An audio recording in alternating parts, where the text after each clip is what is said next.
አምባሳደር ለሚሰጡኝ ቃለ መጠይቅ እጅግ አድርጌ አመሰግናለሁ። የፊታችን ለሚከናወነው 39ኛው የአፍሪካ ህብረት የመሪዎች ጉባኤ ኢትዮጵያ ሰፊ ዝግጅት እንዳደረገች ይታወቃልና ዝግጅቶቹ ምን መልክ አላቸው? እንዴት ያለ ዝግጅት አድርጋለች የሚለውን ቢገልጹልኝ።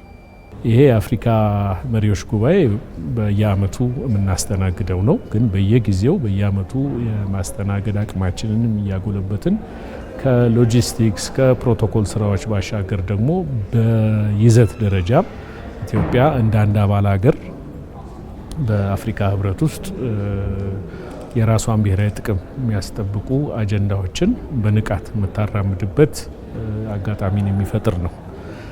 በዚህ በቀጣይ በሚካሄደውም ጉባኤ በጉባኤው ላይ እንግዲህ የአፍሪካ ህብረት የተለያዩ አጀንዳዎችን አዘጋጅቶ ነው ውይይቶች የሚደረገው በመሪዎች ደረጃ።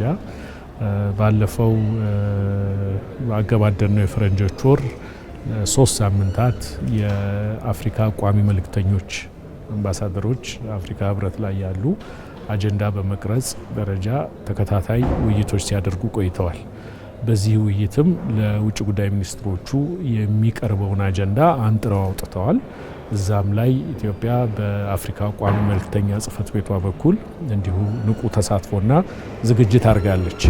በቀጣይም በሚኒስትሮች እንዲሁም በመሪዎች ደረጃ ለሚደረጉ ጉብኝቶች የተዘጋጁ አጀንዳዎች ላይ ሀገራችንን በሚመጥን የሀገራችንን ብሔራዊ ጥቅም ባማከለ መልኩ ዝግጅቶቹ ተጠናቀዋል ማለት ነው። ኢትዮጵያ ይህንን የመሪዎች ጉባኤ የሀገር ገጽታን በመገንባት በኩል እንዴት ባለ መልኩ ትጠቀምበታለች? አዲስ አበባ በዓለም ላይ ካሉ ከሚጠቀሱ ዲፕሎማቲክ መዲናዎች አንዷ ናት። በተለይ ከቅርብ ጊዜ ወዲህ ደግሞ ታላላቅ ጉባኤዎችን በማሳካት በማስተናገድ ረገድ ብቃቷን በተከታታይ እያሳየች ነው።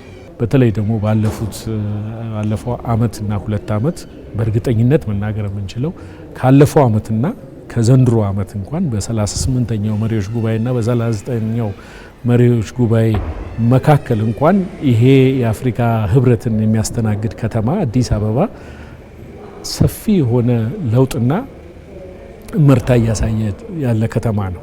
ይሄ በብዙ መልኩ ለአፍሪካውያን ወንድሞቻችን አብነት እና ምሳሌ የሚሆን ነው። በተጨማሪም ጠቃሚ የሆኑ ተሞክሮችና ልምዶችም ይወሰድበታል ብለን እንገምታለን።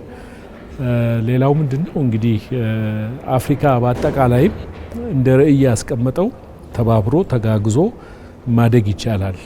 አፍሪካ ውስጥ ባለን ሀብት ባለን ሪሶርስ አቀናጅተን ከሰራን ለውጥ ማምጣት ይቻላል የሚለውንም ተጨባጭ ማሳያ የሚሆነው ከተማችን በአጭር ጊዜ ውስጥ እያስመዘገበች ያለችው እድገት ነው።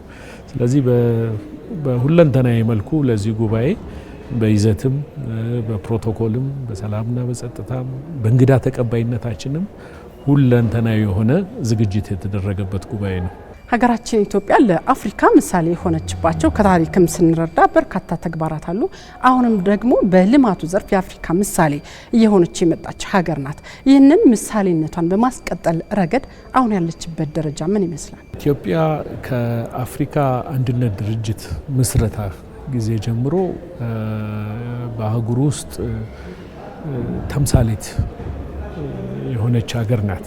አንዱ የተምሳሌቷ መነሻና የሚጠቀሰው በጸረ ኮሎኒያል ትግል ውስጥ ያደረገችው አፍሪካ ውስጥ ያደረገችው አስተዋጽኦ ነው።